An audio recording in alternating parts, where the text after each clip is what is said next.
Hi, my name is Eric Jameson, and unfortunately, I do not have 5 people, but I have 4 stuffed animals and my lovely fiance. As you can see, that's what I'm gonna have to work with. Let me set you up. All right. So, I'm doing a persuasive speech about daylight savings time. Many people are under the assumption that daylight savings time began as a way to benefit farmers by extending the daylight hours. That is false. That is not true. Daylight savings time began in 1918 as a wartime measure to conserve energy. We are all familiar with the inconveniences that daylight savings brings. Being late to work, having our circadian rhythm thrown off. Circadian rhythm basically is REM sleep, rapid eye movement sleep. Throws it off. You can't go into a deep sleep, so you wake up groggy the next morning. Having to set the clocks back, your microwave clock, your oven clock, your car clock, if your car is old enough. It's a pain in the butt. Anyways,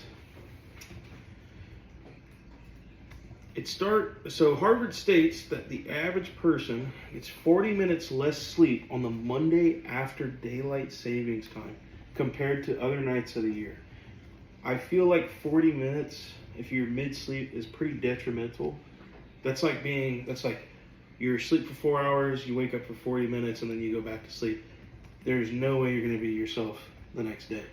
I believe daylight savings time is irrelevant in today's society and should be abolished because we are not in a place to conserve power. We have enough power.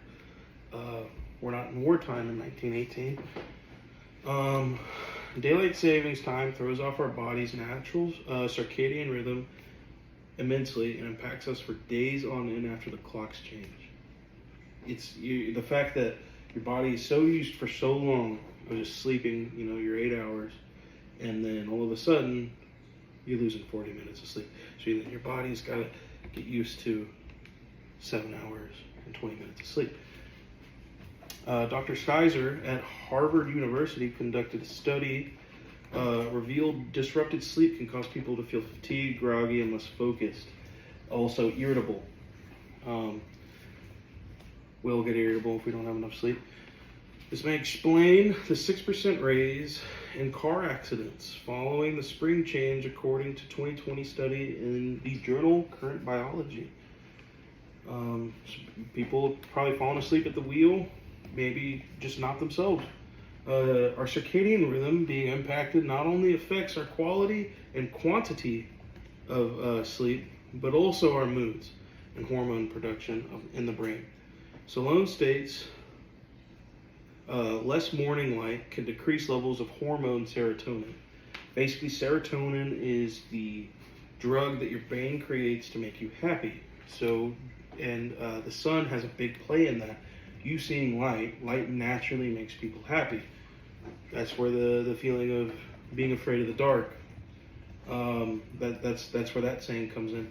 It's not only that people are afraid. I mean, it stows off their serotonin, so they're not as happy. There are some places in the world, example, up near Canada and Alaska, like Greenland, there's like no sun for a month. There's no sun. But back to it. Now let's take a look at the fact that daylight savings time is not useful or relevant anymore. In 2017, there was a research done into how much electricity is actually being saved when daylight savings time is in effect. And it is only 0.3% savings total. It's still saving. You are saving electricity, but it's nothing.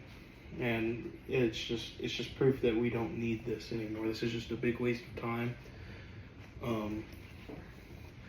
Some countries and states don't implement it anymore, such as Arizona, Hawaii, India, Iceland, Guatemala, and China. Now, in conclusion, daylight savings time was once useful, but now it is not. Thank you for watching my speech.